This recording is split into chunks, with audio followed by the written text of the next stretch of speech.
Hello నమస్తే అస్సలాం వాలేకుమ్. నేను మీ Razia. Welcome back to our channel Indian mom in Oman Telugu వ్లాగ్స్కి స్వాగతం. మా జర్నీ స్టార్ట్ అయ్యిందండి. మా ఫ్లైట్ నైట్ 11:30కి. సో మేము 6 ఆ టైంకి స్టార్ట్ అయ్యాము. బోర్డింగ్కి ఒక 2 hours ముందే ఉండాలండి ఎయిర్పోర్ట్లో. బోర్డింగ్ క్లోజ్ చేసేస్తారు. మేము వచ్చేటప్పటికి చాలా ఎండ ఉంది. అసలు మా ఒమాన్లో బగబగ మండిపోయే ఎండలే కాస్తున్నాయి.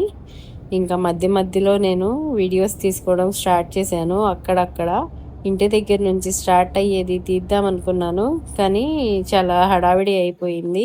సో తీయలేదు. ఎయిర్పోర్ట్ రీచ్ అయిపోయాం. మా ఎయిర్పోర్ట్ మొత్తం అసలు చాలా బాగుంటుందండి. మస్కట్ ఎయిర్పోర్ట్ చాలా పెద్ద ఎయిర్పోర్ట్ ఇది. లోపల తీసుకుందాము, వీడియో మంచిగా చేద్దామని చెప్పి నేను చాలా కలలు కన్నాను, కానీ అసలు ఏమీ కుదరలేదు. టైం సరిపోలేదు మాకు. మొత్తం అక్కడక్కడ తీశాను. ఇమిగ్రేషన్ అప్పుడు అలాంటప్పుడు చెకింగ్ అప్పుడు వీడియోస్ తీసుకోకూడదు. సో చెకింగ్ అంతా అయిపోయిన తర్వాత బ్యాగేజ్ అవన్నీ వేసేసిన తర్వాత చెకింగ్ అయిపోయిన తర్వాత ఇంకా గేట్ నెంబర్ ఇచ్చేసిన తర్వాత అక్కడక్కడ తీశాను. అది కూడా వీడియో తీసుకోవాలంటే ఒక 4 hours ముందు ఉండాలి. అలా అయితేనే మనం చేసుకున్న ప్లానింగ్ మొత్తం వర్కౌట్ అవుతుంది. కానీ ఎయిర్పోర్ట్లో నడిచేది చాలా ఉంటుందండి. అసలు పిల్లలతో నడవాలంటే కష్టం. ట్రాలీస్ ఉంటాయి స్టార్టింగ్లోనే, బట్ పిల్లలేమో దాని మీద కూర్చోడానికి ఇంట్రెస్ట్ చూపించలేదు మా పాప. సో మా పాపని ఎత్తుకునే తిరిగాము. హ్యాండ్ లగేజ్ ఏం పెట్టుకోలేదు మేము. అంతా వేసేసాం బ్యాగేజ్లోనే. జస్ట్ మా హస్బెండ్ అవసరమైన పిల్లలకి డైపర్స్, ఫుడ్ పెట్టుకున్నాము. ఆ హ్యాండ్లోది మా పెద్ద పాప బ్యాగ్, స్నాక్ ఐటమ్స్ పెట్టుకున్నారు. ఇద్దరు చెరొక 2 బ్యాగులు తగిలించుకుని. అసలు అదేంటోనండి, ఏ టైంలో వెళ్ళినా కూడా ఎయిర్పోర్ట్స్ అనేవి ఖాళీగా ఉండవండి. మనుషులతో కళకళలాడుతూ ఉంటాయి. కనిపించేవన్నీ డ్యూటీ ఫ్రీ షాప్స్ అండి. ఈ షాప్స్లో చాక్లెట్స్, ఆల్కహాల్, పెర్ఫ్యూమ్, సిగరెట్స్ ఇవన్నీ సేల్ చేస్తారు. కాస్ట్ చాలా ఎక్కువగా ఉంటాయి డ్యూటీ ఫ్రీలో. మనం ఏదన్నా కొనాలి అన్నా కూడా. బట్టలు కూడా ఉంటాయి, క్లాత్స్. ఎమర్జెన్సీలో ఏదన్నా కొనాలి అంటే ఇవే, ఇంకా తప్పదు. గల్ఫ్ కంట్రీలో ఆల్కహాల్ అనేది బయట దొరకదు, ఇలా ఎయిర్పోర్ట్స్లో దొరుకుద్ది. లైసెన్స్ ఉంటాయి కొన్ని షాప్స్కి, వాటిలోనే దొరుకుతుంది.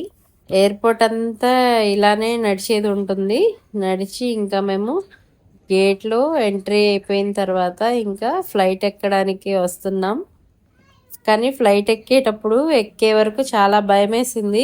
ఆ రోజే మా ఖతర్, ఇరాన్ వల్ల ఫైటింగ్ అవుతుంది. ఇంకా ఎయిర్పోర్ట్లో వాళ్ళందరూ చెప్పారు ఇలా ఫైట్ జరుగుతుంది అని చెప్పి. మా అక్క వాళ్ళు ఖతర్లోనే ఉన్నారు కదా, భయం వేసింది ఏమవుద్ది ఏంటి అని చెప్పి. అల్హమ్దులిల్లా ఏం అవ్వలేదు. ఒకవైపేమో ఈ వార్ నడుస్తుంది, ఇంకొక వైపేమో నాకు flight journey tension.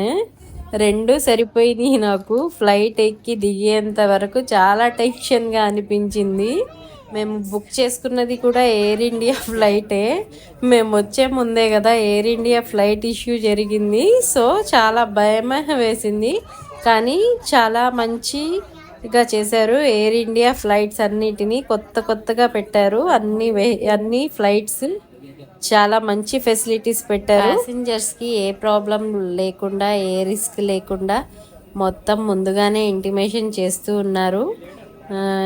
Air hostess కూడా మంచిగా ట్రీట్ చేశారు.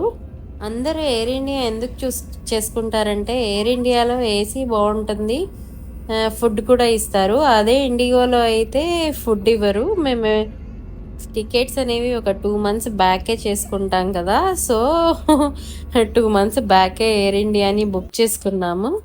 అన్ని ఫార్మాలిటీస్ అయిపోయిన తర్వాత ఫ్లైట్ టేక్ ఆఫ్ అయిన కొద్దిసేపటి తర్వాత ఫుడ్ అనేది ప్రొవైడ్ చేస్తారు. ఫుడ్ అనేది వెజ్, నాన్ వెజ్ రెండు ఉంటాయి, బట్ మేము వెజ్జే ప్రిఫర్ చేసుకున్నాము. కేక్, జ్యూస్, ఇడ్లీ, సాంబార్, వడ, ఉప్మా కూడా ఇచ్చారు. ఊహ తెలిసినప్పటి నుంచి మా అమ్మాయికి ఇదే journey, first journey, flight journey.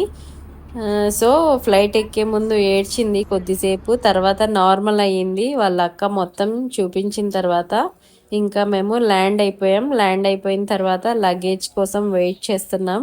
లగేజ్కి early morning దిగాం మేము ఢిల్లీలో. కనెక్టింగ్ ఫ్లైట్ మళ్ళీ ఢిల్లీ టు విజయవాడ. విజయవాడ అంటే డైరెక్ట్గా ఫ్లైట్స్ లేవండి, హైదరాబాద్ కానీ ఇలా ఏదో ఒక చోట దిగాలి. కానీ మేము బుక్ చేసుకున్న ఫ్లైట్కి ఢిల్లీ టు విజయవాడ ఉంది, సో బుక్ చేసుకున్నాం. టైం కూడా మంచిగా ఉంది.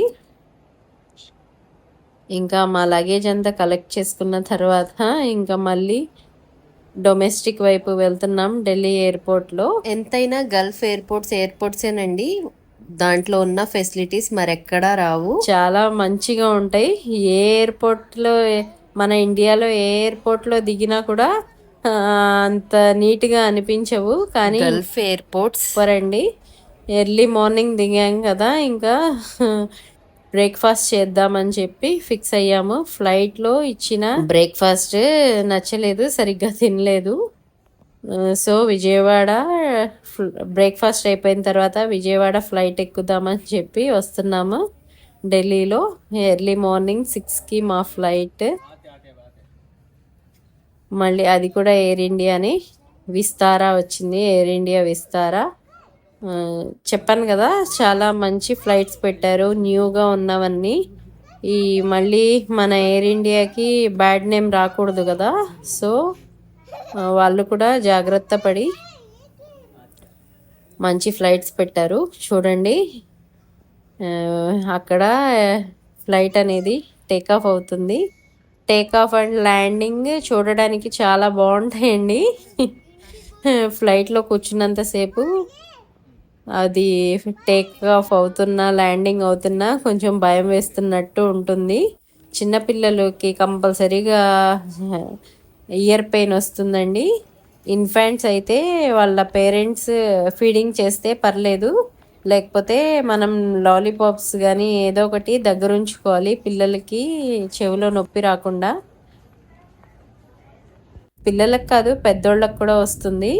చూడండి మన విజయవాడకి దగ్గరలో ఉన్నాము, గ్రీనరీ మొత్తం బాగా కనిపిస్తుందని చెప్పి నేను తీసుకున్నాను. చూడండి పైనుంచి మన విజయవాడ ఎంత బాగుందో. ఎంతైనా గ్రీనరీని చూస్తే అదొక మంచి హ్యాపీనెస్ అండి. ఇంకా విజయవాడ వచ్చేసాము, మన ఊరికి వచ్చేసాము అనే సంతోషం ఇంకా. కానీ నైట్ జర్నీ అంటే అసలు నిద్ర ఉండదండి, బాగా అలసిపోతాం, బాగా టైర్డ్ అయిపోయాం ఆ రోజు. ఇంకా ఇంటికి మా అత్తగారు వాళ్ళు విజయవాడ కదా, ఇంకా విజయవాడ వెళ్ళి form link via SMS and email. Please take a minute to share your valuable inputs to help us enhance our products and services. Thank you.